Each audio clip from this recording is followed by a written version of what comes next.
Bienvenue de retour à tous. Après avoir ce matin bénéficié des retours d'expérience du lab Recherche Environnement Vinci Mines ParisTech et de la chaire Elsa Pact et de leurs partenaires, on va s'approcher au plus près de la question des données qui a été évoquée à plusieurs reprises déjà ce matin et s'interroger sur ce dosage entre rigueur scientifique et pertinence par rapport au terrain et à la réalité. On a parlé des besoins, on va parler des besoins, des modèles, des partages aussi qui ont été au cœur de beaucoup de discussions ce matin. Donc, Paola, si vous êtes là, je vais vous laisser la parole avec vos intervenants de DNJ, de Michelin et de l'ADEME pour aborder cette nouvelle table ronde, cette troisième table ronde. Paola, êtes-vous en ligne? Paola était là Oui, tout à l'heure. oui, je suis là. Oui, vous êtes là, voilà, et on vous voit. On vous voit et on voit Julie Clavreul, donc je vous laisse œuvrer. D'accord, donc merci beaucoup Nadège pour l'introduction. Bienvenue à tous à cette troisième table ronde de la journée, une journée très intéressante vraiment depuis ce matin. Et donc comme Nadège a déjà introduit, on va parler maintenant de la question de la donnée en analyse des cycles de vie et de pourquoi cette question est vraiment au cœur de pratique de l'analyse des cycles de vie. Donc déjà, j'ai noté quelques éléments ou quelques mots qui ont été évoqués dans d'autres présentations avant, donc des notions comme de communication transparente, acceptabilité, comment promouvoir cette acceptabilité de procédés et même de résultats d'analyse des cycles de vie, la notion de robustesse, même les rôles du numérique dans toutes ces transitions et l'évolution de l'analyse des cycles de vie. Donc, on voit bien que l'enjeu est là, qu'il s'agit d'un composant très important pour nous.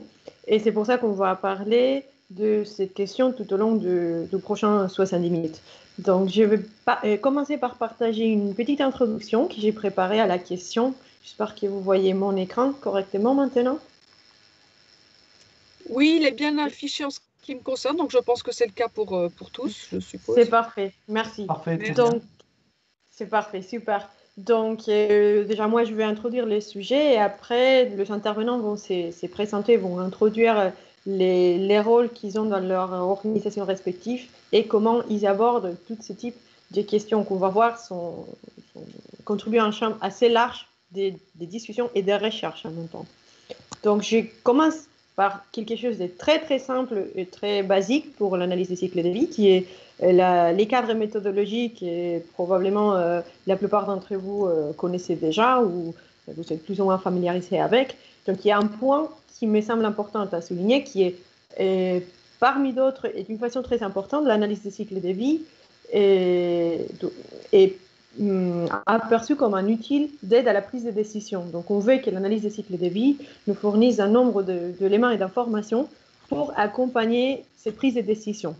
Et comment on peut faire ça? Donc, je vais commencer par un exemple très basique. Disons qu'on a deux systèmes à comparer, un système photovoltaïque, un système éolien, et que l'on veut voir lesquels on choisit. Et donc, on peut commencer par trouver dans la littérature des informations différentes sur, par exemple, l'empreinte carbone pour prendre un indicateur dont vous êtes sûrement familiarisés tous. Et en fonction des références que l'on trouve, on peut effectivement avoir des réponses différentes à la question. Donc, en principe, on compte que les solaires en moyenne des impacts probablement plus élevés que l'éolien, mais ce n'est pas la réponse directe et absolue dans n'importe quelle source. Et donc, la première question à se poser, c'est pourquoi et d'où viennent ces différences qui peuvent avoir un poids important dans cette prise de décision. Donc, si on regarde plus en détail sur les totals des sources énergétiques disponibles, on voit que cette variation, on la retrouve de façon large dans n'importe quelle filière considérée.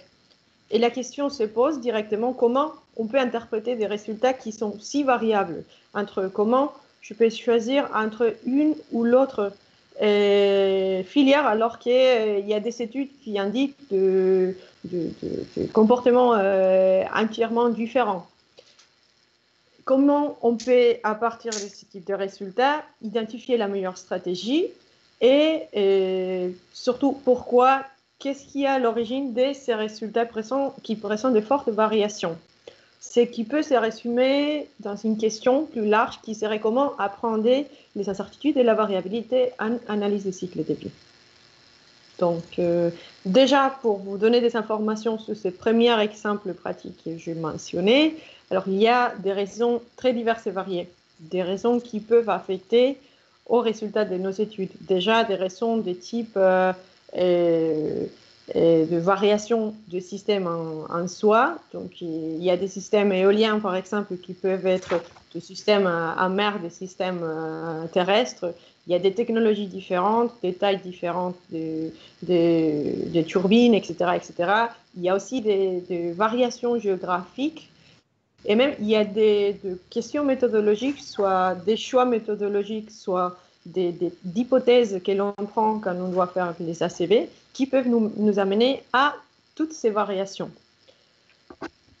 Et cela n'est qu'un exemple de où la donnée devient importante sur nos études d'analyse des cycles de vie. Et en effet, si on regarde en littérature les enquêtes, les questionnaires qui ont pu être faits au long des dernières années en lien avec la question de la donnée, on voit bien que nous ne sommes pas tout seuls dans ces plans de blocage ou cette difficulté, mais que les problématiques en lien avec la donnée sont un défi reconnu par tout le monde. Tout le monde est conscient qu'on a des complexités liées à l'accès aux données, à la qualité des données, etc. Mais qu'il faut maintenant trouver des pistes et des réponses pour résoudre ces questions ou pour essayer de donner des pistes d'orientation de recherche. Donc, dans ce sens-là, pour revenir à l'exemple de variation que j'ai montré tout à l'heure, il ne s'agit que juste en une partie, une composante de toutes les questions qu'on peut se poser. En réalité, quand on parle de la donnée en ACV, on parle d'un champ de recherche vaste, immense, qui concerne de questions multiples et variées.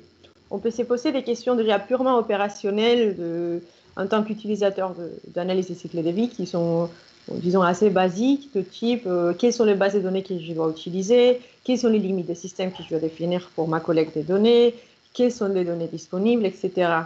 Mais il y a également d'autres questions de recherche qui sont plus poussées et qui ont besoin, qui nécessitent d'approches plus solides de recherche pour y répondre. Comme comment est-ce que je peux assurer la compatibilité entre les données et des approches de différents acteurs de la chaîne? Comment est-ce que je peux être sûr que la compatibilité entre les inventaires et les méthodes de caractérisation est là? Et comment je mesure la qualité des données d'inventaire? Ou même comment j'accompagne l'utilisation de l'analyse des cycles pour rendre plus systématique la prise en compte des incertitudes et variabilités dont je viens de parler.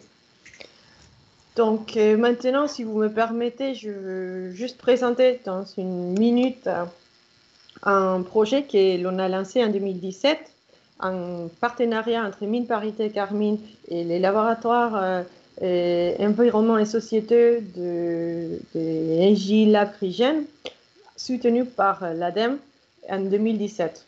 Donc, vous voyez ici un résultat qu'on a fait à l'occasion d'une journée de présentation de ce projet où on a vu que pour la question spécifique de l'analyse des sensibilités, l'analyse qui permet de prendre en compte cette incertitude et cette variabilité en ACV, n'est pas une pratique systématique dans tous les acteurs. Il y a des acteurs qui réalisent des analyses de sensibilité de façon courante, mais il y en a d'autres qui ne les font pas. Et parmi eux, ils retrouvent des limitations diverses et variées, des limitations en lien avec les logiciels disponibles, les difficultés pour la caractérisation des incertitudes, de la variabilité des paramètres d'entrée, des difficultés de modélisation et même des manques de connaissances des méthodes. Donc, mais ça nous donne une importance assez claire par rapport à la question de cette caractérisation et les besoins des données. Donc, pour répondre à cette question de recherche sur la prise en compte systématique des incertitudes et la variabilité, nous, on a proposé un protocole accompagné d'une librairie informatique qui permet une mise en œuvre plus facile pour appliquer ce type de ressources, ce type d'approche à des analyses de cycle de vie. Donc, maintenant que j'ai déjà parlé un peu à propos de cette question, donc, par rapport aux questions des démarrages de la table ronde, quels besoins, quel modèle et quel partage. Alors, les besoins, comme j'ai déjà évoqué, sont assez larges et assez diverses. Pour moi, la question des variations, de variabilité et incertitude est un enjeu très important. Mais il y a effectivement d'autres qu'on va discuter par la suite. Par rapport au modèle, donc il existe des possibilités et de méthodes pour mettre en place ces types d'outils. On va voir plus tard dans les présentations quelles sont les approches que l'on peut utiliser et quels partages. Moi, en tant qu'acteur académique, mon point de vue, c'est évidemment que les partages les plus larges possibles, c'est le meilleur partage, c'est la meilleure manière d'assurer cette qualité de la donnée. Mais on va voir en continuation ce que nos autres intervenants ont à dire. C'est pour ça que je veux passer la parole aux intervenants de Michelin, donc messieurs Michael Cogne et Romain Mougéo. Donc Michael Cogne, il est responsable du programme de recherche matériaux à Michelin et également un directeur du consortium européen Black Cycle qui s'occupe du recyclage de pneumatiques. Et Romain Mougéo, il est ingénieur de recherche dans les centres de recherche et développement de Michelin sur des questions d'analyse des cycles de vie. Ils vont nous parler un peu des barrières qu'ils retrouvent à l'art d'appliquer ces procédures d'analyse des cycles de vie pour leur chaîne de fabrication et quelles sont les pratiques courantes qu'ils ont mises en place pour pouvoir répondre à ces besoins. Merci Paula. Bonjour à tous. Merci Paula. Bonjour à toutes et à tous. Ouais. Merci pour l'introduction et puis pour l'invitation également. Je vais essayer de partager mon écran. Dites-moi juste si cela fonctionne et si vous voyez la présentation. Oui, c'est parfait. On voit bien. Super. Merci. Donc, pour cette introduction, merci. Donc, on va surtout parler, nous, de l'aspect opérationnel concernant les données avec un témoignage dans notre industrie pour essayer d'apporter les éléments correspondant aux enjeux sur effectivement les besoins qu'on a en termes de données, quel modèle on utilise et comment on peut les partager avec les différents acteurs de l'écosystème. Alors tout d'abord, je me permets une petite introduction du contexte de l'ACV chez Michelin. C'est une expertise qu'on développe maintenant depuis plusieurs années, avec un pôle qui est centré dans les équipes de R&D, à la fois en lien avec les ingénieurs du pneumatique et également du matériau. Et depuis quelques temps maintenant, nous déployons un réseau d'utilisateurs ACV qui ne sont pas des experts de l'ACV, mais auxquels on va mettre à disposition des outils et méthodes. Donc, c'est une méthodologie qui se déploie de plus en plus dans les équipes R&D. Bon, d'un point de vue très pratique, nous utilisons des outils et des bases de données du commerce. Pour les connaisseurs, CIMAPRO et EcoInvent, on a pu en voir quelques exemples ce matin aussi. Donc, c'est tout à fait classique.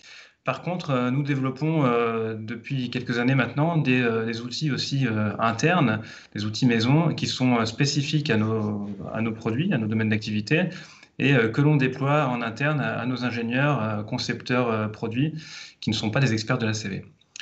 Donc finalement, cette méthodologie, elle est très importante pour notre entreprise et elle vient intervenir à différents niveaux. C'est ce qui a été un peu évoqué aussi ce matin. L'ACV peut venir en support à la stratégie sur les aspects planète, les aspects environnementaux. On s'en sert aussi, puis on va en témoigner tout à l'heure, dans certaines prises de décision, comme un des critères de la prise de décision sur des choix d'innovation, par exemple. L'ACV nous sert aussi à suivre la performance de nos produits. Donc cette petite image est là pour expliquer qu'il y a quelques années, on regardait l'ACV d'un pneu moyen de manière un peu macroscopique.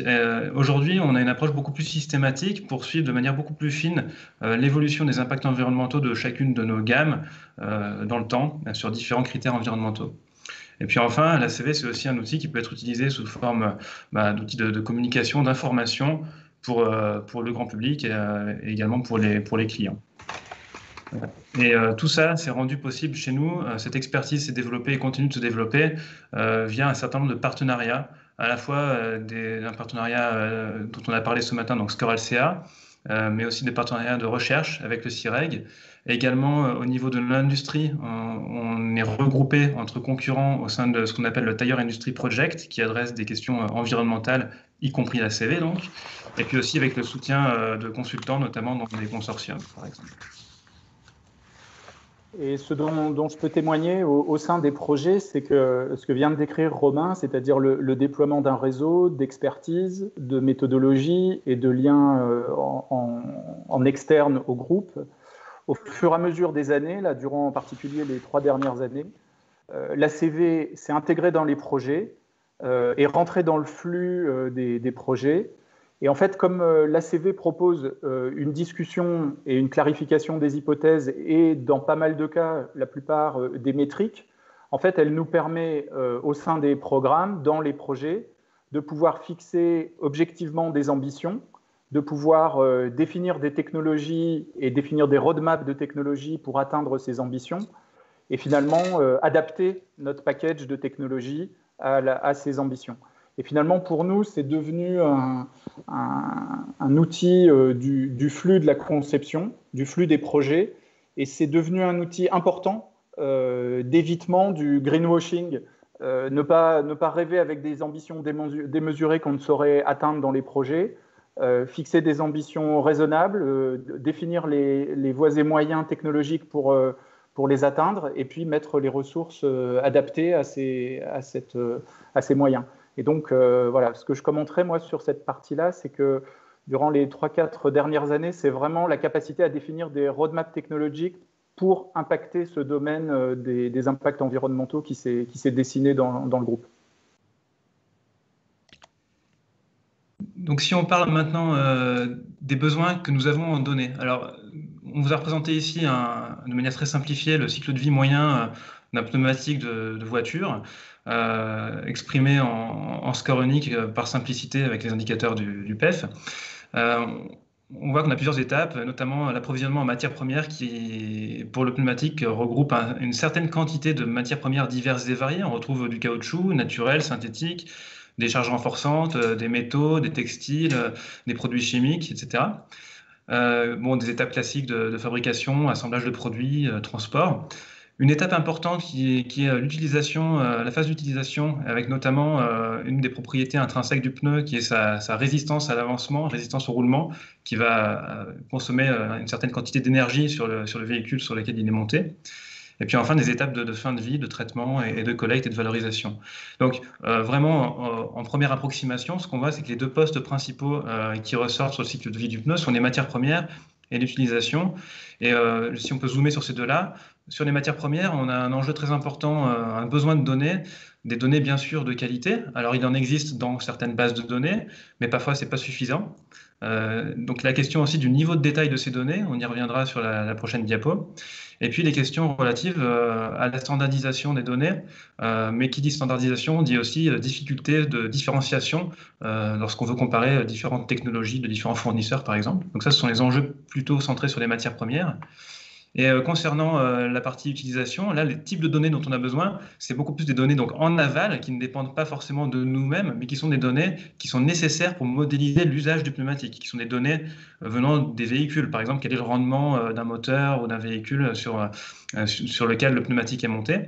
Et également, on a besoin de pouvoir se projeter dans le temps et de pouvoir définir des scénarios prospectifs en se disant, OK, le véhicule d'aujourd'hui, il a telle propriété, mais le véhicule de demain sur lequel sera monté notre futur pneumatique, il faut aussi qu'on soit capable d'anticiper les données qui viendront de ces véhicules-là via des scénarios prospectifs.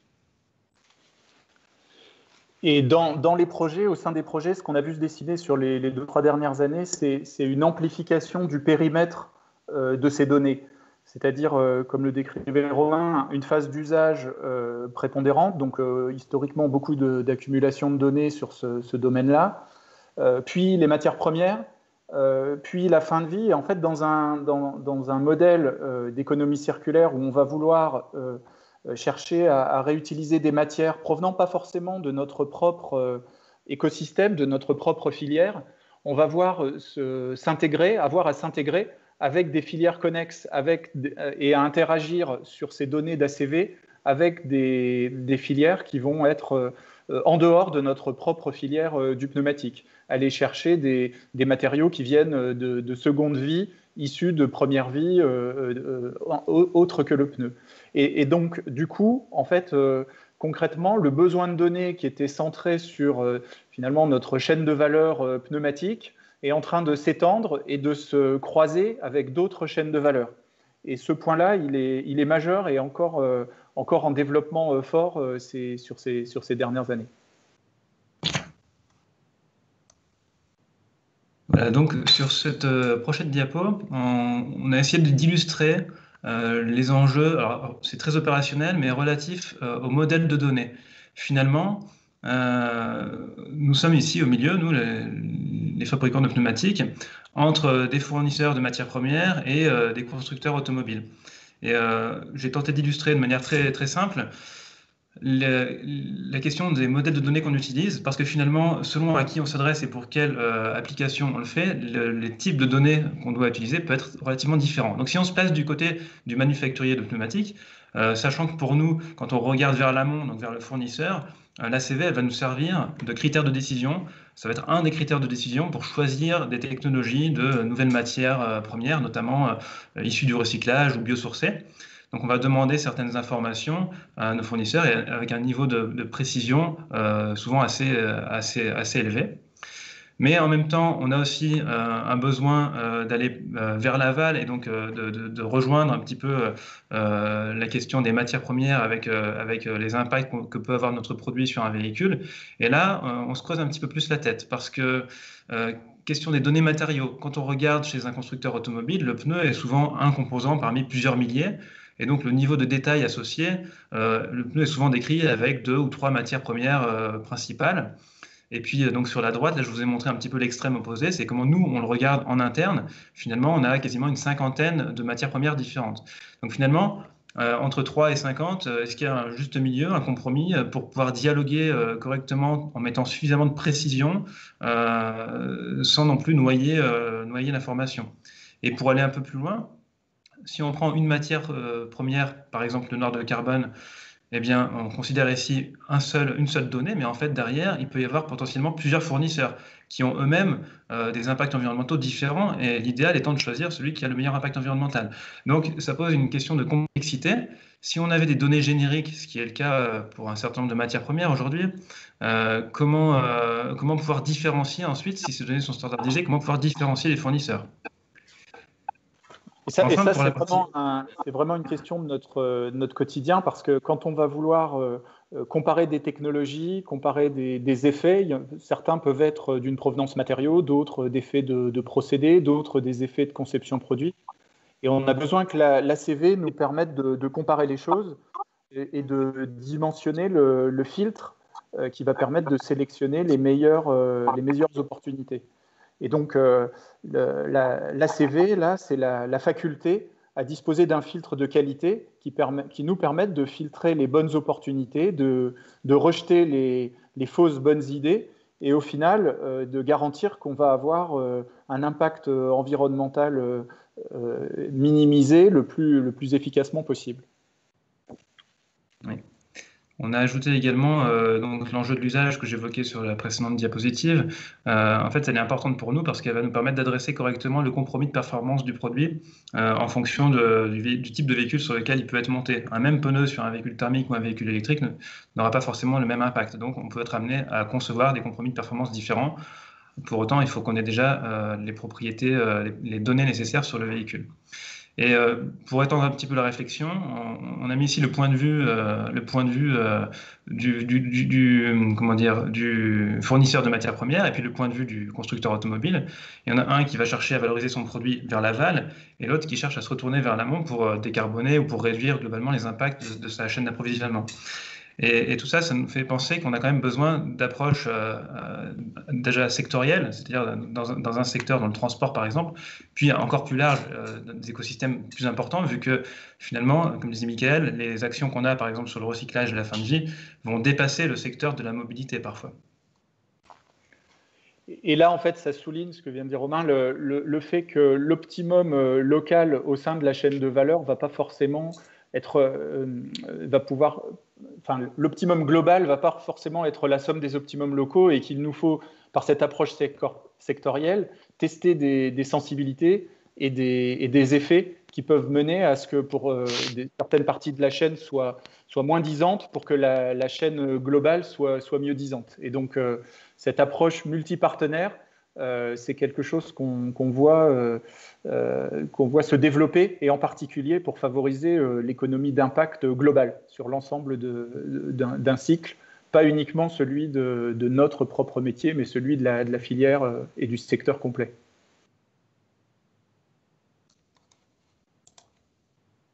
Voilà, et donc pour répondre à la troisième question qui est relative au partage des données, alors bien sûr, évidemment que c'est une nécessité incontournable, mais c'est quand même quelque chose sur lequel on bute aujourd'hui. Il y a un besoin de plus en plus important de partager les données pour connaître l'impact environnemental de chaque produit, chaque matière première dans la chaîne de valeur. Il y a beaucoup de moyens qui sont disponibles aujourd'hui pour partager des données, mais a priori, ils ne sont pas encore tout à fait à la hauteur des enjeux si on voulait vraiment raisonner sur des approches système.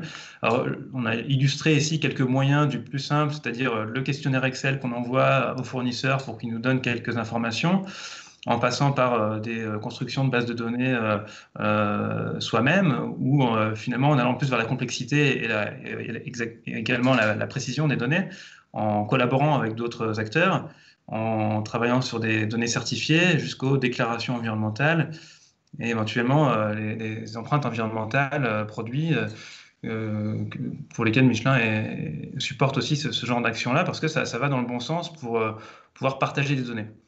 Et quand on liste les enjeux principaux relatifs au partage des données, finalement, sur lesquels on est vraiment confronté d'un point de vue opérationnel, hein, on a des soucis tout simplement de compatibilité de bases de données. Ça paraît trivial, mais aujourd'hui, les bases de données d'ACV ne sont pas forcément cohérentes entre elles. On a des différences dans les données qui sont présentes dans les bases parce qu'elles ne sont pas construites avec le même état d'esprit toujours.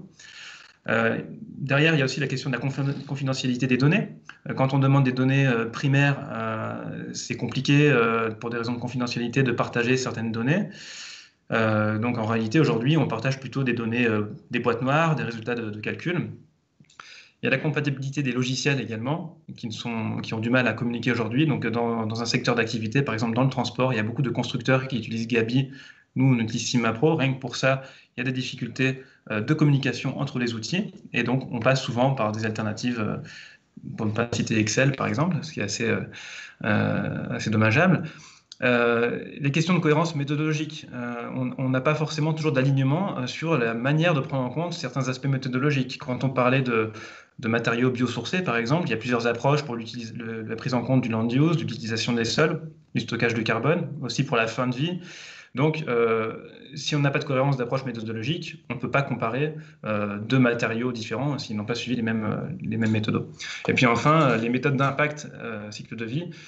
Il y a des unifications, des approches qui sont en cours pour tenter d'unifier les différentes méthodologies d'impact, mais aujourd'hui, on en est loin. Là aussi, sur les secteurs du transport, chaque entreprise, alors il y a des cohérences et des entreprises qui se rejoignent, mais il y a quand même beaucoup de diversité sur les méthodes d'impact qui sont utilisées sur les résultats d'ACV aujourd'hui. Oui, au sein de nos projets, clairement, cette question du partage des données entre acteurs, c'est probablement une des plus grosses difficultés, un des plus gros freins. Et au-delà des formats ou des outils qui sont différents, ce qu'il ne faut pas sous-estimer, c'est que l'ACV, elle est au cœur de la stratégie de l'entité. En fait, elle va décrire ses procédés, elle va décrire ses fournisseurs, elle va décrire finalement tout son business model. Et donc, forcément, cette description, on n'est pas forcément, chaque acteur, dans la situation d'avoir envie de la décrire avec un grand détail. Et du coup, il va falloir effectivement partager la granulométrie adaptée à permettre un bon calcul des impacts tout en préservant ces avantages stratégiques. Donc, savoir récolter la donnée éparpillée, la concaténer dans un outil commun, la rendre d'une complexité vers une simplicité utilisable par les opérationnels de la conception, c'est vraiment des points clés qui nous préoccupent. Voilà. Alors, en conclusion, ce qu'on vous proposait avec Romain, là, c'est de partager ce slide-là. Pour nous, les données ACV aujourd'hui, je dirais qu'on se définit plutôt comme des opérationnels de l'ACV, mais on voit bien qu'elle intervient dans l'ensemble de nos opérations, en amont pour fixer les ambitions de nos portefeuilles de projets, de nos activités. Et ça a nécessité une généralisation de l'approche pour que les activités puissent être comparées entre elles. Le deuxième point, c'est d'être capable de reporter sur notre performance, d'avoir des indicateurs de cette activité, de l'efficacité de nos opérations. Donc, avoir des indicateurs, être capable de mesurer, de reporter sur ces portefeuilles. Ensuite, concrètement et à tous les niveaux, que ce soit des niveaux de portefeuille ou projet ou technologie, la possibilité de comparer, de décider et d'orienter sur les meilleurs choix ayant les impacts les plus favorables sur l'environnement. Et puis ensuite, bien, en dehors de l'entreprise, être capable d'en parler à l'extérieur, d'informer le consommateur, de parler et d'avoir un langage compréhensible sur les activités de nos entités. Donc, clairement, on a un besoin d'outils et de méthodes pertinents et adaptés à nos situations d'activité. Et justement, ce besoin d'outils et méthodes, par exemple, pour reprendre le point des déclarations environnementales, il y a des questions liées à la standardisation des données. C'est très bien, parce que déjà, ça permet d'homogénéiser les approches et de pouvoir rendre comparables des produits concurrents ou de rendre comparables des produits. Mais du coup, il y a peut-être aussi un risque de ne plus avoir de différenciation si on a des données qui sont trop génériques. Donc le deuxième point, finalement, pour sortir de ça, c'est plutôt que d'avoir des données qui soient vraiment très génériques et standardisées, c'est d'avoir plutôt un cadre méthodologique, dans une sorte de terrain de jeu dans lequel on puisse construire de futurs sets de données en respectant les règles et les bonnes pratiques pour calculer les indicateurs environnementaux. Et puis enfin, bien sûr, le dernier point, ça reste évidemment le partage des données avec, si possible, toute la chaîne de valeur et tout l'écosystème en général, mais avec des formats qui sont aujourd'hui complexes à atteindre. Voilà. Ok. Merci beaucoup, Michael et Romain, pour votre apportation. Je vois déjà que la conversation commence à être assez active. Il y a pas mal d'échanges. On reviendra sur cette discussion un peu plus tard. Maintenant, si vous me permettez, je vais passer à présenter le prochain intervenant qui est Olivier Rétoré de l'ADEME. Il est un expert en évaluation environnementale et analyse des cycles de vie à l'ADEME qui mène des activités pour essayer de faire monter en compétence les personnes de l'ADEME dans ces questions d'évaluation environnementale avec des approches systémiques. Et en parallèle, il reste à travailler sur l'affichage environnemental et des questions d'éco-conception. Et donc, Olivier, il va nous parler de quels sont les verrous que l'ADEME a pu déjà identifier comme posant des problèmes pour les acteurs actuels, des acteurs privés ou publics, pour l'application de l'analyse des cycles de vie, et de quelle façon des organismes comme l'ADEME pourraient accompagner ces acteurs pour une meilleure pénétration de l'analyse des cycles de vie dans leur organisation. Donc, Olivier, je vous laisse partager votre introduction.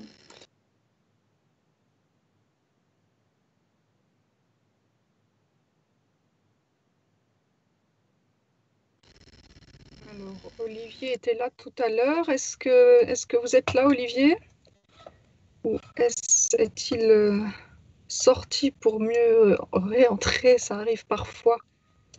Ah oui, il ne débloque pas le partage en fait, mais est-ce qu'on peut vous voir vous? Et on peut essayer de partager. Ah voilà, Olivier. Oui, je peux essayer de partager de mon côté. Si vous avez la présentation, sinon on peut le faire aussi. Dites-nous, Paola, ce qui est mieux et Ouais, Olivier va commenter. je vais trouver la présentation tout de suite. Alors,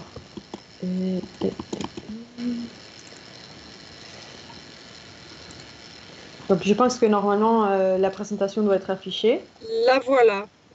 Parfait. Je crois qu'Olivier va pouvoir prendre la parole. Merci.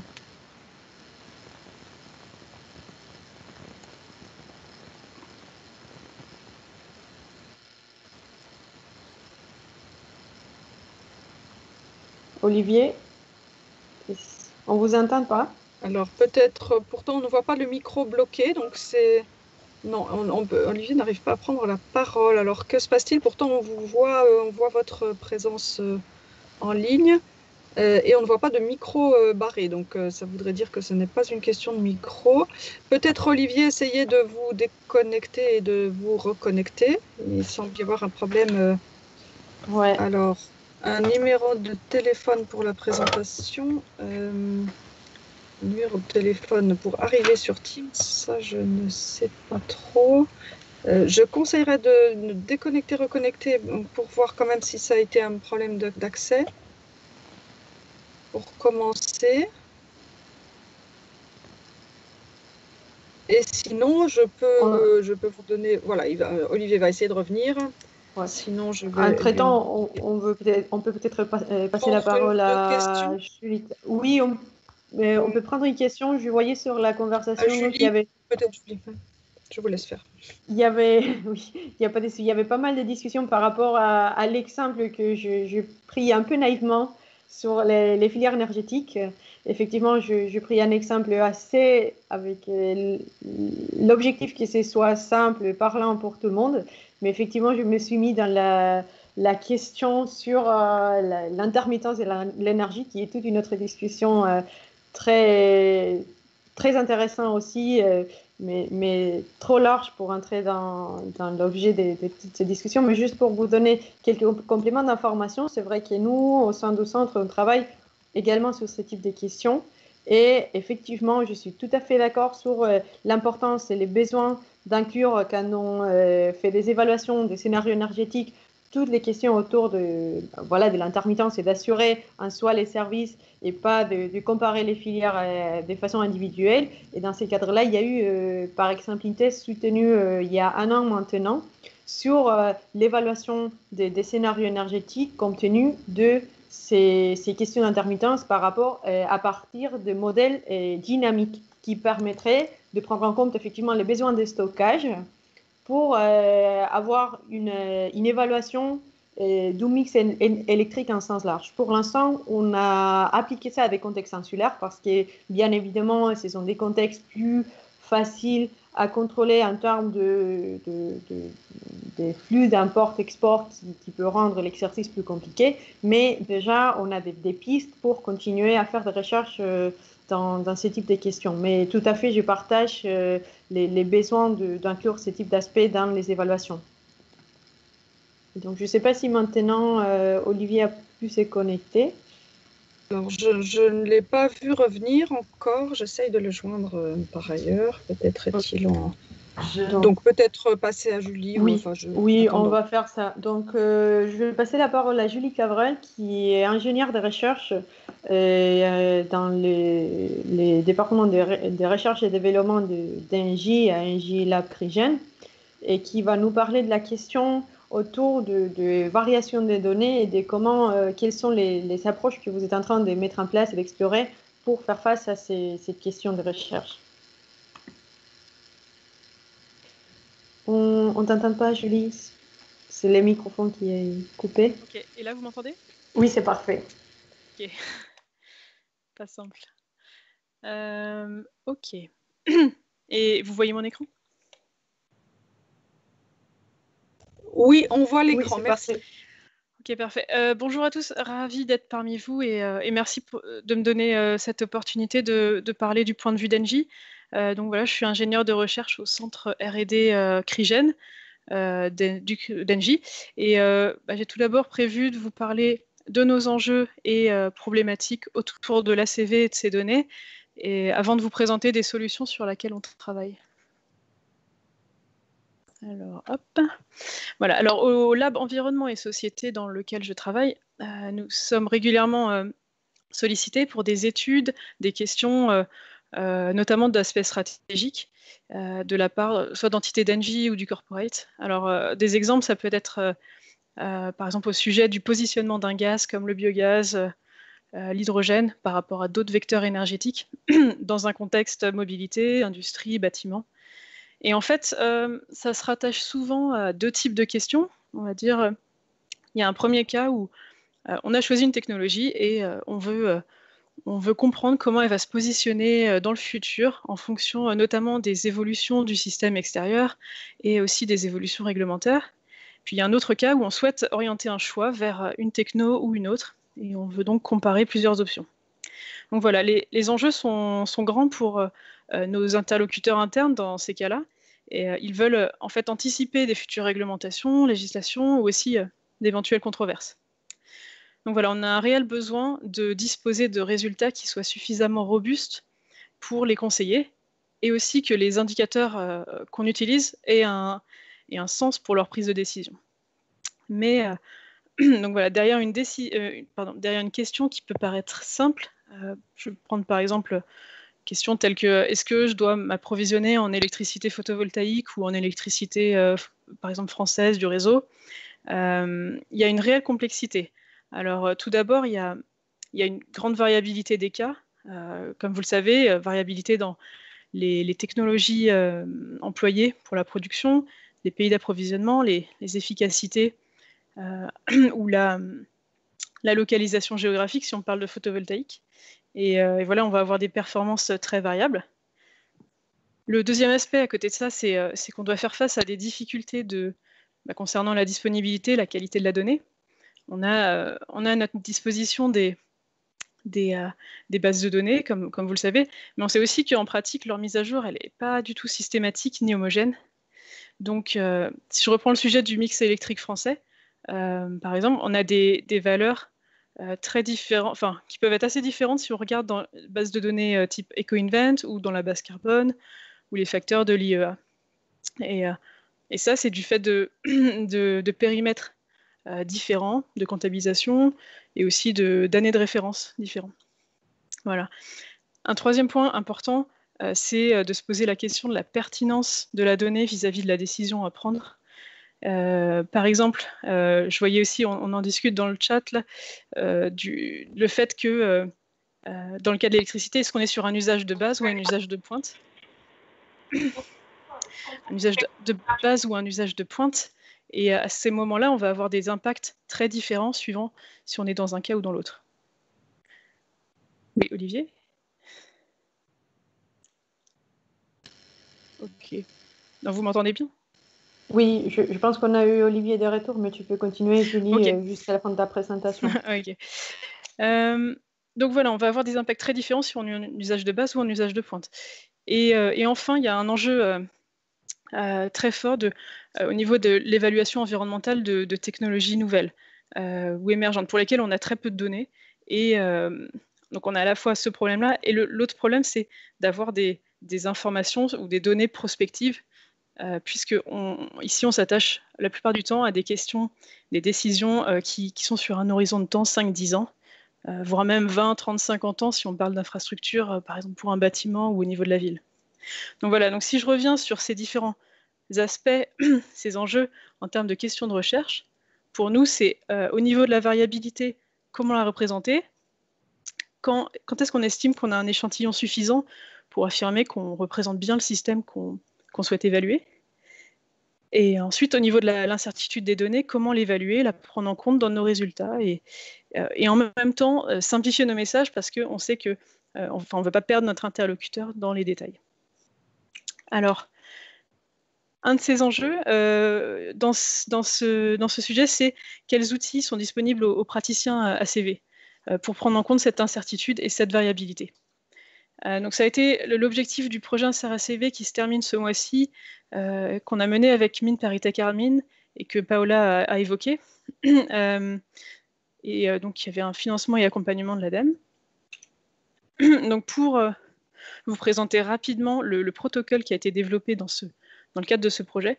Donc c'est un protocole qui s'oriente en 5 étapes et qui s'accompagne d'une librairie d'outils qui sont open source et qui permettent donc l'usage du protocole par tout un chacun, enfin tout un chacun intéressé en ACV, dans un environnement Python, donc sur la base de Brightway 2 pour ceux qui connaissent. Et voilà, le protocole et l'outil ont été implémentés et testés sur 2 cas d'études qui portaient sur photovoltaïque et l'éolien flottant.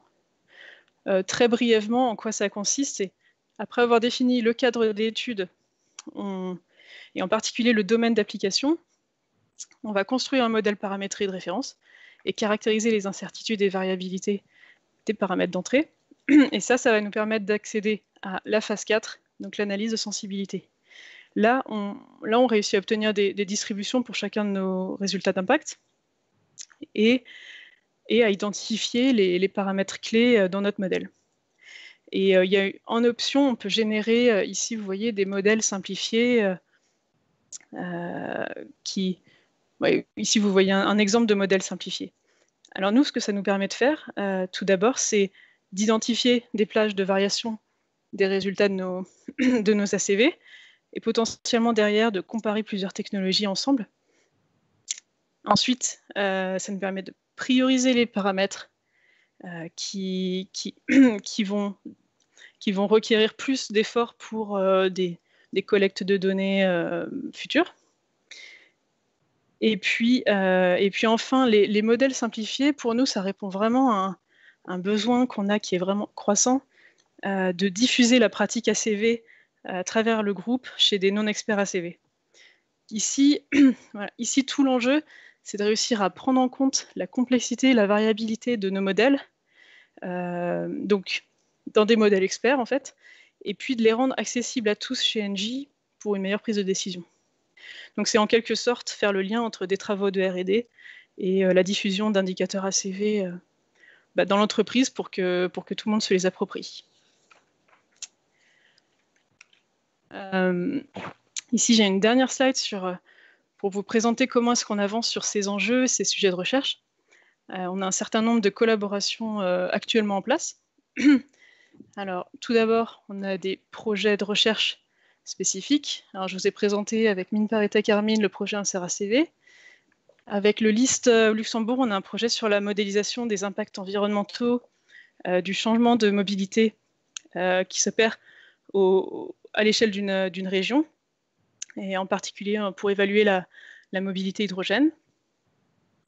Avec France Énergie Marine et d'autres partenaires, on a le lancement la semaine prochaine d'un projet sur l'ACV des installations éoliennes en mer. Et là, ça nous permet de mettre en commun des données avec tout un tas d'autres industriels. Là, c'est typiquement le genre d'action qui fait avancer ces questions. Des pratiques, ça permet aussi de partager des pratiques sur comment l'ACV de ces systèmes doit être faite. Avec Solinen, on a réalisé récemment une étude sur l'ACV des réseaux de chaleur pour l'ADEME. ADEME qui est en accompagnement et en soutien d'une grande partie de ces projets. Et puis je termine sur deux partenariats de plus longue date qui sont déjà l'Institut de la transition énergétique Efficacity, dont nous sommes membres et qui nous permet de travailler avec un certain nombre de partenaires à l'élaboration de méthodes et d'outils pour l'ACV des quartiers et projets urbains. Et enfin, Scorel CIE, une association d'industriels dont nous sommes membres fondateurs et qui nous permet de mutualiser des besoins de recherche autour de sujets ACV et évaluation environnementale en général. Voilà, donc je vous ai donné une petite vue d'ensemble de nos enjeux sur l'ACV, les données, et puis les questions de recherche, et puis les partenariats qu'on a en place. Merci beaucoup Julie, c'était très intéressant. On reviendra après à l'occasion de la discussion. Je veux maintenant essayer de passer la parole à Olivier s'il est maintenant disponible. Alors, je peux essayer. Oui, voilà. C'est Catherine qui va peut-être nous passer Olivier, voilà, oralement. Merci. Olivier, on vous écoute. Alors, on essaye par téléphone. Hein, Attendez, sauf que moi, j'ai plus de retour, donc effectivement. Alors, Monsieur Illy, si vous pouvez couper votre caméra et votre micro, comme ça, on poursuit la discussion de la table ronde. Je ne sais pas si vous m'entendez. Voilà, parfait. Et donc, essayez de parler, là. Nadège ? Oui. Est-ce que vous entendez Olivier Rétoré ? Oui, je crois que je l'entends. Olivier, si vous nous dites un mot. Est-ce que vous m'entendez bien ? On vous entend suffisamment, je pense. J'espère que c'est le cas pour tout le monde. Donc, ça a l'air de marcher. Et on voit votre slide. Donc, on vous laisse la parole. Merci. Merci beaucoup. Je suis encore désolé pour ces problèmes techniques. J'espère que vous allez tous à peu près m'entendre. Alors, merci à l'NRT pour cette invitation et merci à Paola pour l'animation de cette table ronde. C'est une table ronde sur laquelle on peut dire énormément de choses. Il y a des aspects très techniques qu'on a bien commencé déjà à aborder via les précédents intervenants. Moi, j'avais envie de repartir d'un petit peu plus loin, quitte à redire des choses qu'on s'est dit ce matin, mais en les repassant peut-être un peu rapidement, pour arriver à l'importance d'avoir des bases de données, d'inventaire avec certaines caractéristiques qu'on va pouvoir détailler. Donc on peut passer au slide suivant. Alors une ère de la politique de la donnée, oui, non. On peut dire que oui via la gestion de l'épidémie en cours, typiquement, c'est un exemple. Pour l'encadrement de la science, la méthode d'évaluation.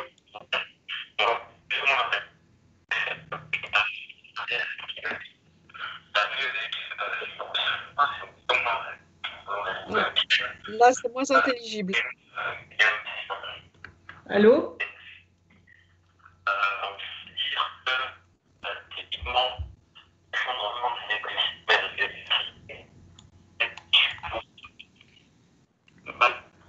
Là, c'est un peu compliqué. Je ne sais pas pour les autres participants. Allô ? Oui, là, on n'entend plus.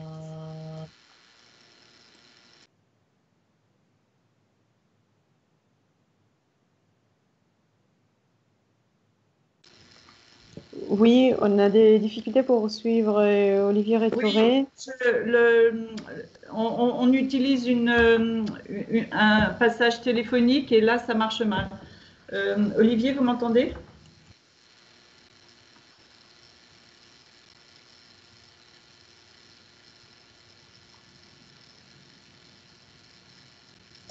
Oui, je crois que là, on est dans des conditions un petit peu extrêmes. Donc, entre le téléphone et malheureusement, ça va être difficile d'aller plus loin du côté d'Olivier, je crains. Donc, on aura les slides, on aura... Voilà. Est-ce que vous entendez Olivier, là ?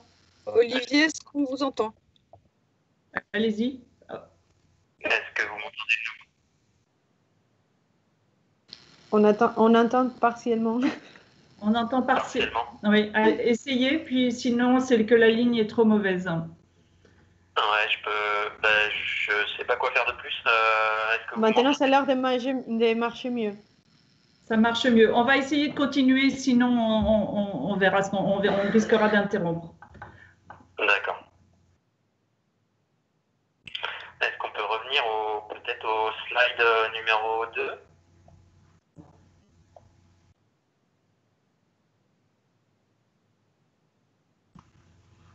Merci beaucoup. Et donc se pose la question de savoir pourquoi est-ce que ces enjeux-là n'ont pas encore pris leur place. Alors malgré tout, on peut passer au slide suivant, slide 3. Merci.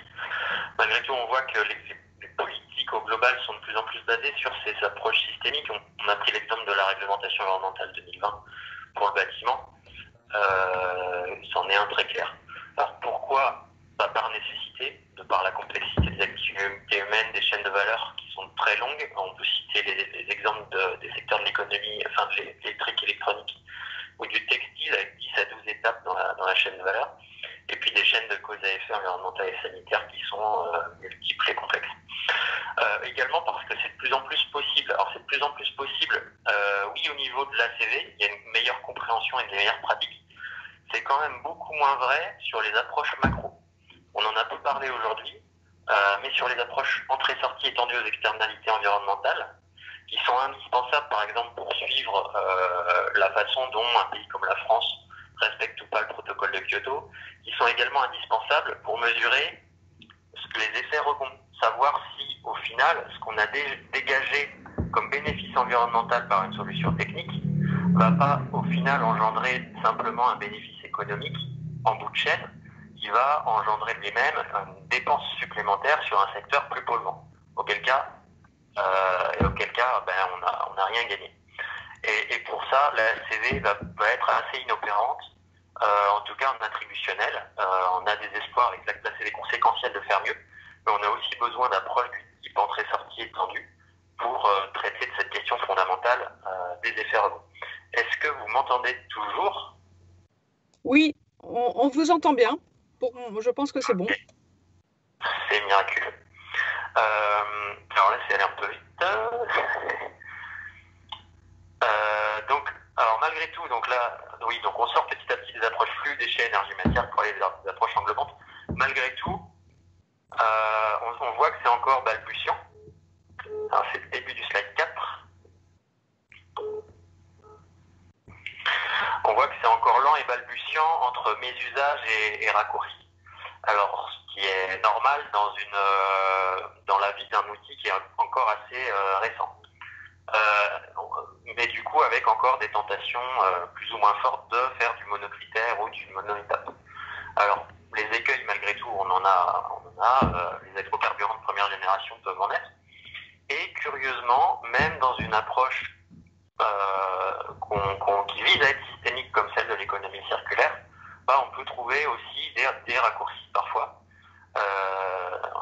On est en train de faire du cycle de vie dans l'économie circulaire, mais on fait parfois, dans certains outils de l'économie circulaire, du monocritère ressources, et sans avoir forcément validé en amont ce raccourci-là. Alors souvent, il est juste, mais il y a des fois où on peut avoir des surprises.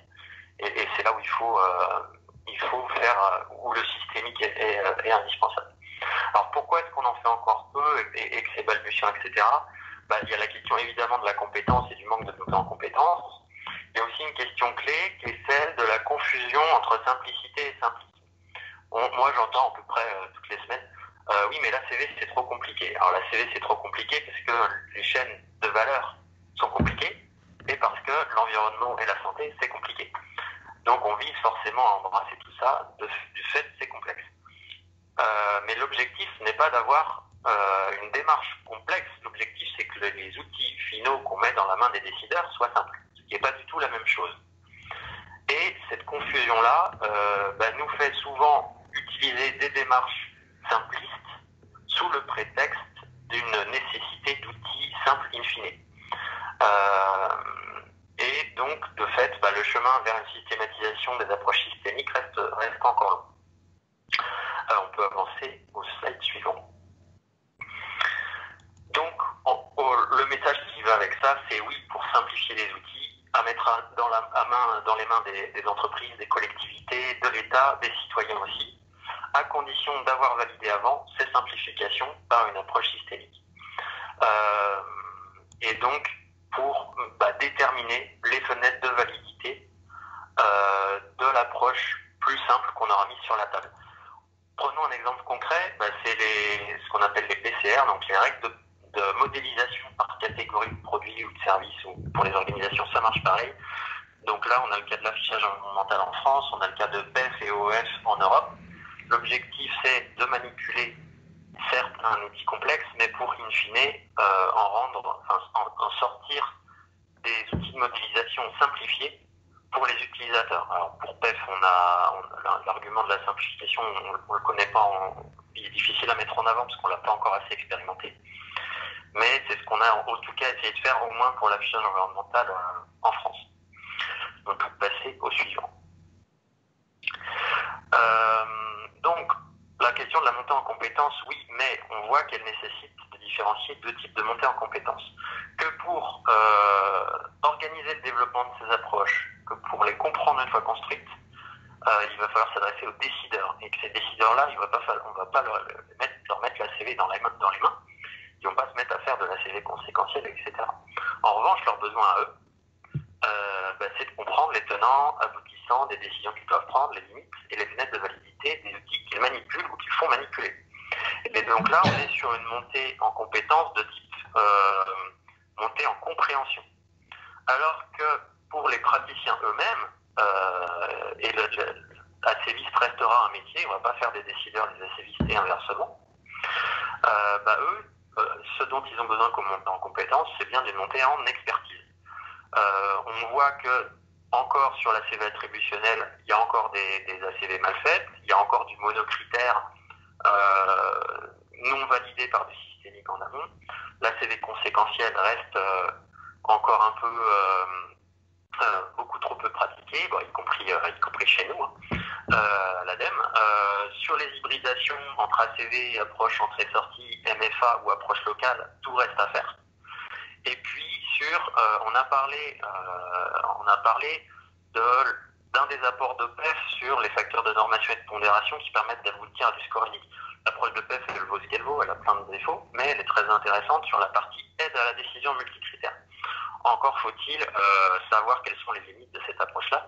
Et clairement, sur cette brique-là de la construction et de la transmission de la connaissance et du savoir,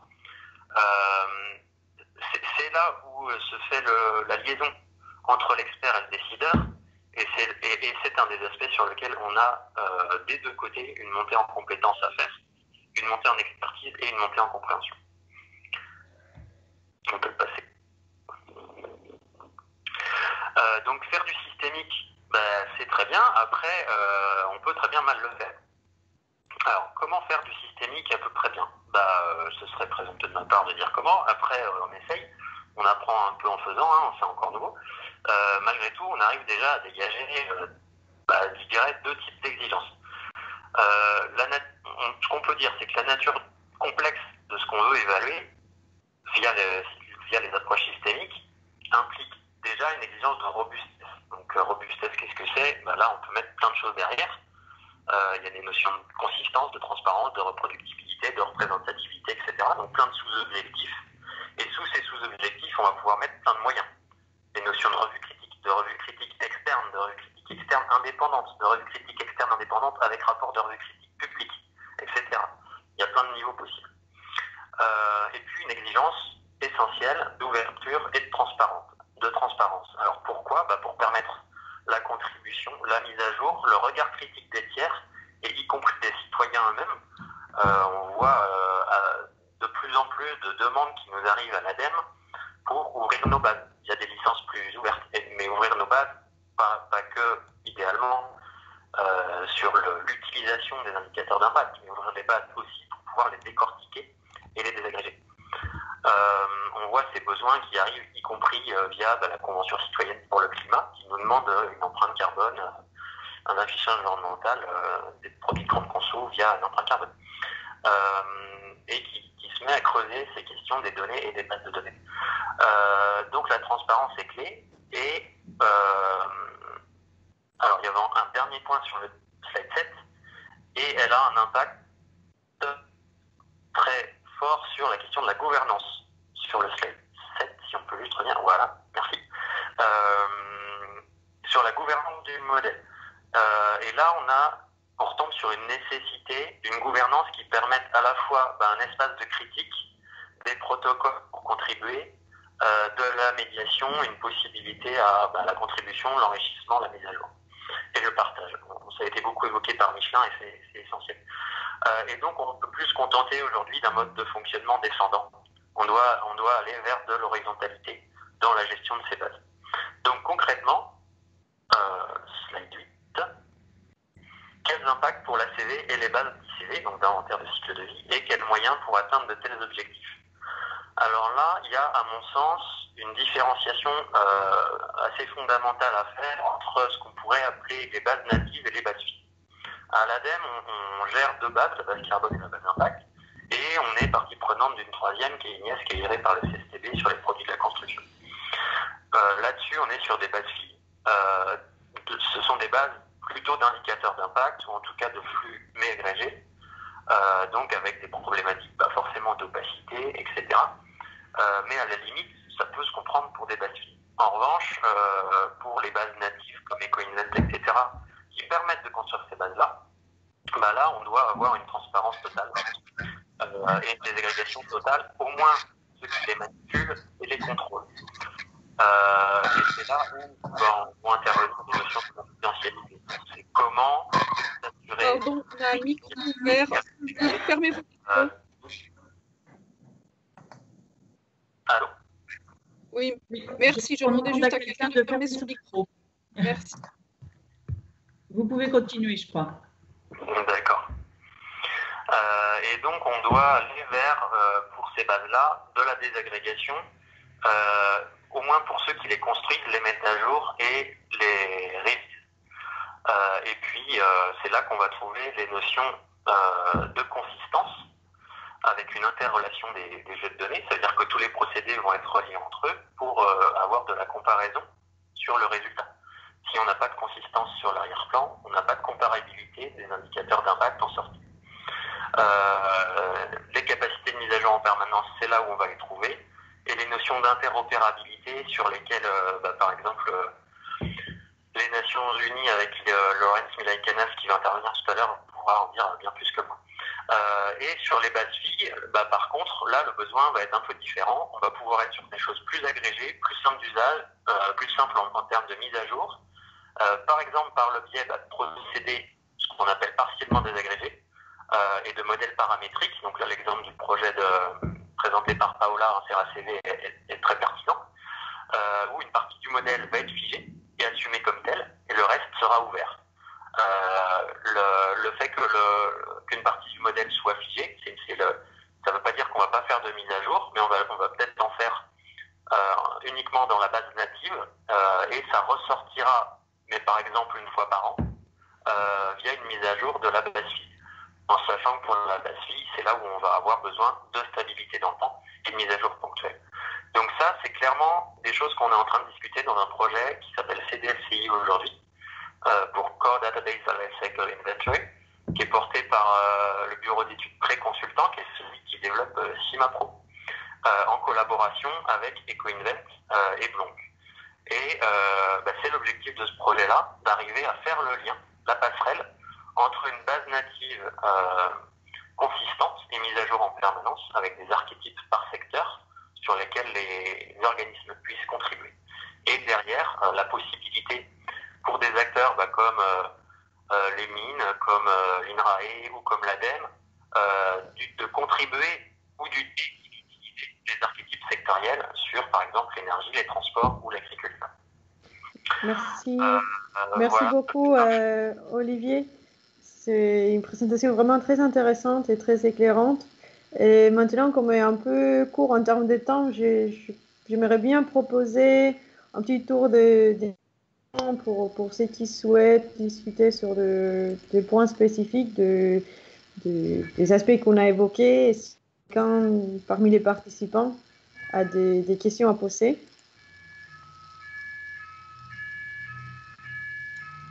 Alors, comme on n'a pas vraiment de main levée, peut-être peut-on s'adresser à Éléonore ou Arnaud pour... alors, oui. Qui est là Vous m'entendez? Oui, on vous entend. Oui, oui. Oui, il y avait une question d'Anne-Sophie Dessaleux dans le chat qui se demandait s'il n'y avait pas une utopie et une débauche d'énergie à poursuivre la recherche d'une base de données idéale et se demandait si la recherche travaille aussi sur développer des outils qui savent faire avec une qualité et une disponibilité minimale de données.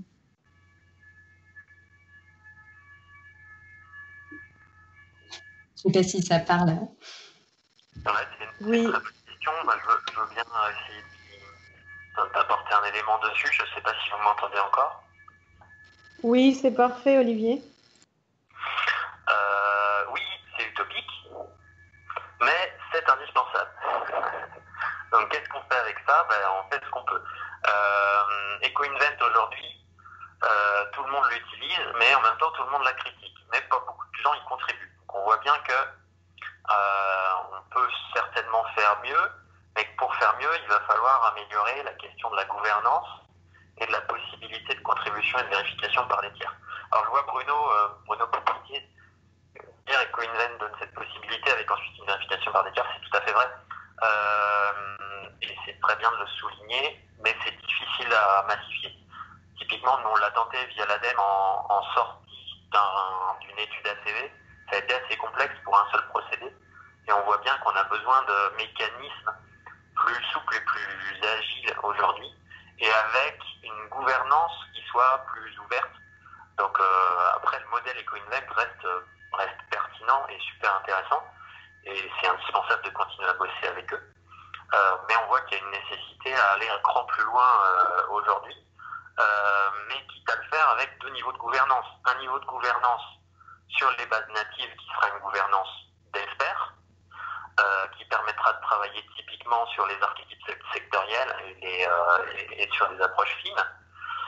Et puis peut-être une gouvernance sur les bases filles qui, elle, permettra d'aller plus loin au niveau des parties prenantes, en y investissant les utilisateurs de tout type, sans avoir besoin d'avoir autour de la table des gens qui soient experts des bases. Mais ça peut marcher avec des outils qui soient simplifiés, paramétriques, etc.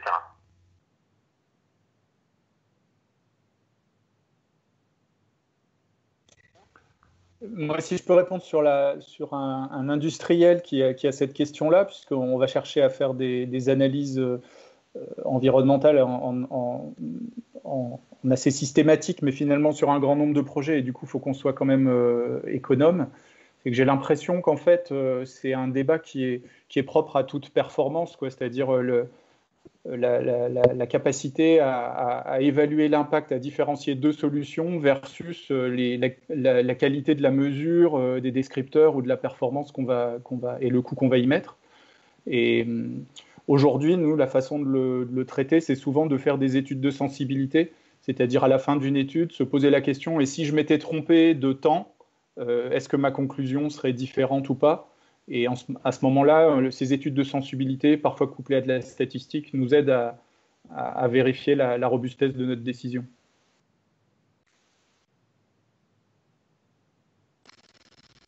Alors, un peu la question de partage de données et de peut-être lien entre les développeurs de bases de données de type EcoInvent, je me pose une autre question qui est à propos de l'équilibre entre les partages et les besoins qui existent quand même des protections d'information, surtout probablement c'est une question pour les industriels.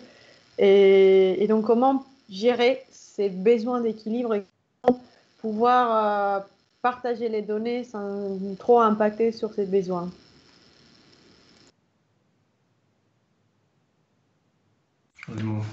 Je peux essayer d'y répondre. Pour Michelin, concrètement, on est confronté à cette thématique-là, comme j'ai essayé d'exprimer tout à l'heure, à la fois en amont avec nos fournisseurs et aussi en aval. Alors, on voit depuis quelques mois, années, une plus grande ouverture par rapport à il y a plusieurs années, mais ça reste quand même balbutiant. Et également en aval avec les fabricants automobiles, par exemple, souvent la meilleure solution, c'est d'avoir un contrat de collaboration, de confidentialité pour pouvoir partager ces données. Mais c'est vrai que ce sont des processus qui sont finalement assez lourds encore aujourd'hui. Et voilà, il faudrait un peu mieux brancher les tuyaux pour que tout ça soit un peu plus fluide. Après, il faut être optimiste et penser que dans les années qui viennent, il y aura des systèmes qui permettront plus de transparence entre les acteurs pour partager ces données-là. Mais aujourd'hui, on est à un stade intermédiaire, on va dire. Oui, j'ajouterais aussi sur le même ordre d'idée, puisqu'on a les mêmes problématiques chez Engie. Donc à la fois de récupérer des données spécifiques pour des systèmes spécifiques pour une étude, mais aussi on a besoin de données plus génériques sur une technologie. Et en fait, là, je trouve pour moi, le truc le plus efficace, ça me semble être les projets collaboratifs où il y a une sorte de tierce partie qui collecte les données, qui les anonymise et qui du coup crée une donnée générique à un instant T, voire même des estimations de comment la techno peut évoluer dans le futur, ce qui est super intéressant. Au final, ça me semble être la meilleure piste pour remédier à ce besoin. Ouais, c'est aussi notre vécu côté Michelin, la même chose que Julie. Là, le travail en consortium, il donne à la fois le cadre que mentionnait Romain, le cadre contractuel, et puis la tierce partie qui peut effectivement anonymiser les résultats, mais en prenant en compte le fait que les paramètres peuvent permettre de faire des études de sensibilité. Donc on n'est pas que sur les résultats, on peut aussi tourner les boutons derrière les résultats. D'accord, merci. Je vois qu'il y a une question de Philippe Groux qui a levé la main. Oui, c'était pour dire aussi qu'au bout du bout, quand on a bien fait, on a utilisé les meilleures données disponibles, et puis on a stochastisé tout ça, on a fait du Monte Carlo s'il faut, et on a pris en compte l'incertitude. Et si on n'arrive pas à déterminer que A est meilleur que B ou que B est meilleur que A, souvent, ce qui est souvent le cas quand on commence à stochastiser, nous on a une expérience sur les systèmes d'assainissement que j'avais évoqué ce matin, quand on commence à stochastiser, à 30% des situations, on est incapable de dire A est meilleur que B ou B est meilleur que A entre des systèmes intensifs ou extensifs. Ben, on a un peu de mal, mais il faut savoir communiquer aux gens que c'est un résultat aussi intéressant pour un décideur public ou privé, de savoir qu'en l'état actuel des connaissances scientifiques, on est incapable de discriminer A et B sur la dimension environnementale. Ben, prenez le moins cher, par exemple, si c'est une commune qui choisit un système d'assainissement, mais elle va pouvoir prendre le moins cher en sachant qu'elle ne fait pas une énorme bêtise environnementale. En l'état actuel des connaissances, qui, comme je l'ai répété depuis ce matin, sont quand même, on est sur des sciences neuves, ça fait à peine 20 ans que la CV est née, etc. Donc aussi, au bout du bout, il ne faut pas que les gens qui écoutent croient que c'est une limitation totale, c'est qu'on peut aller le plus loin qu'on peut, puis à un moment donné, on compare A et B, et ben avec les niveaux d'incertitude qu'on a, si on n'est pas capable de les discriminer, ben c'est un résultat en soi qui est aussi intéressant que A est meilleur que B ou B est meilleur que A. C'est ça que je voulais dire, parce que c'est un peu aussi, pour pas que les gens se fassent trop de soucis, avec la CV, on ne peut rien faire si c'est trop compliqué en termes d'incertitude. Si, on peut, ça aide quand même à la décision considérablement, je pense. Tout à fait. Et j'ajouterais aussi que parfois, A n'est pas meilleur que B en général, mais dans telles conditions, alors il peut devenir, A peut devenir meilleur que B. Voilà. Exactement. De spécifier certains aspects du système. Tout à fait. Alors, ça vaut pour les technologies immatures, mais ça vaut aussi pour une technologie immature où on se disant, si on arrivait à un seuil, par exemple, d'efficience énergétique de temps, ben on sait que notre nouvelle technologie, elle sera mieux que la technologie existante. Et puis, ça vaut pour tout, effectivement. Si on a fait une belle étude de sensibilité, ben ça donne une belle idée d'éco-conception. Puis on se dit, voilà, le paramètre qui permettrait d'être certain que A est meilleur que B, mais on n'y est pas encore, mais ça serait celui-ci, quoi. Oui, merci beaucoup. Je partage aussi ces remarques qui me semblent tout à fait pertinentes. Et il me semble que malheureusement, on va devoir finaliser ici. Nadège, je ne sais pas si je peux me permettre de juste une dernière minute.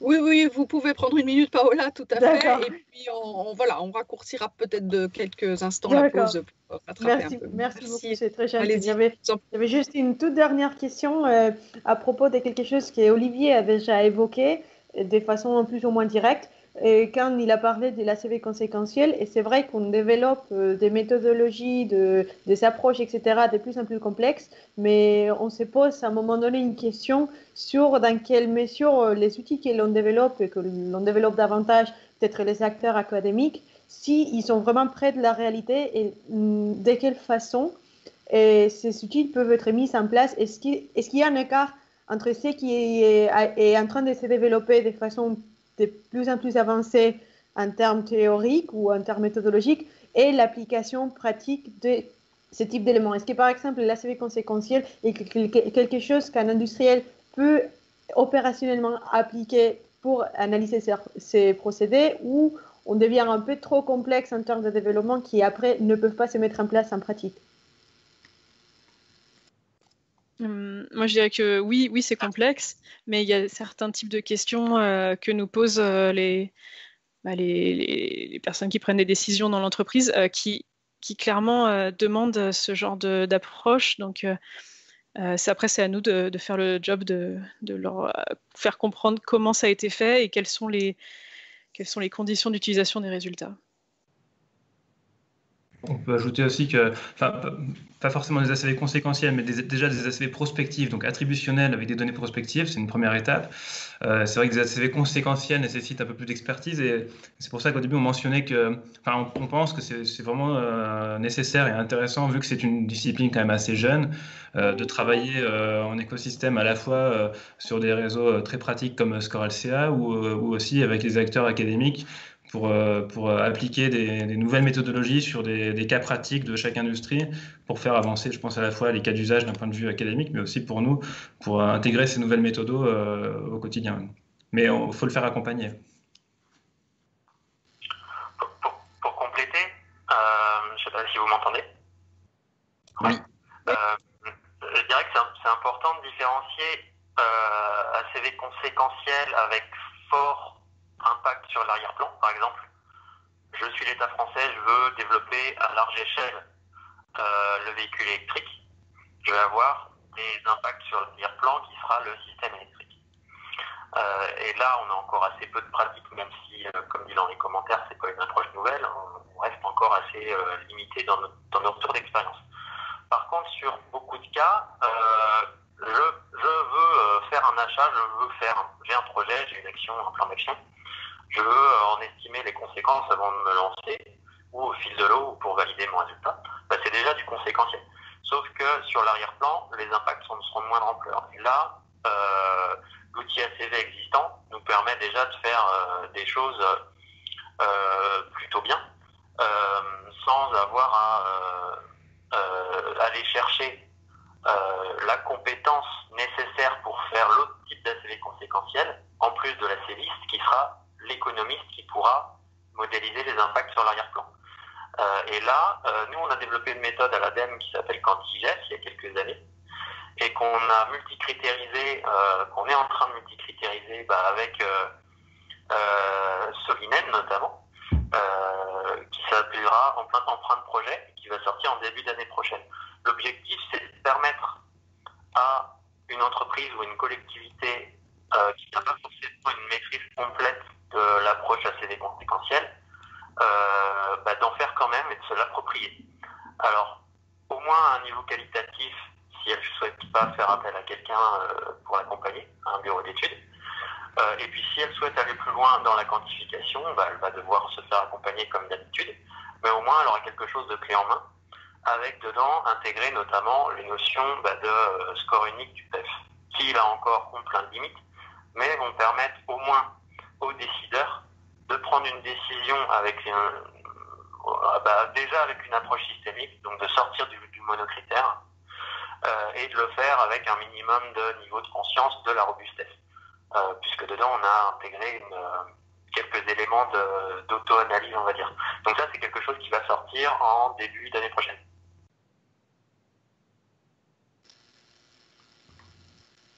Et qu'on mettra dans nos appels à pomper.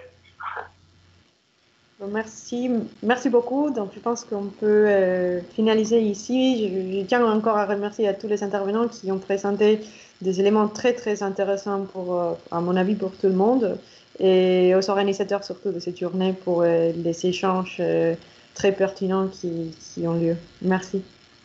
Merci Paula. Merci à tous. Merci. Merci Paola et merci beaucoup à tous. Heureusement qu'on a dit que l'ACV permettait de dépassionner. Parce qu'on était vraiment au cœur du réacteur, comme on l'a dit, avec cette question des données. Et on voit que ça soulève des passions bien compréhensibles, puisque beaucoup de résultats vont reposer sur ce qui est mis dans ce moteur. Donc, je vous propose qu'on s'interrompe assez brièvement, pour ne pas retarder trop la suite de la journée, et qu'on se retrouve à 15h10 vraiment précisément pour continuer sur notre dernière table ronde autour justement des questions de mutualisation, de partage avec Marc Chevéry et ses intervenants, les intervenants de la table ronde. À tout de suite dans 5 ou 10 minutes maximum. Merci.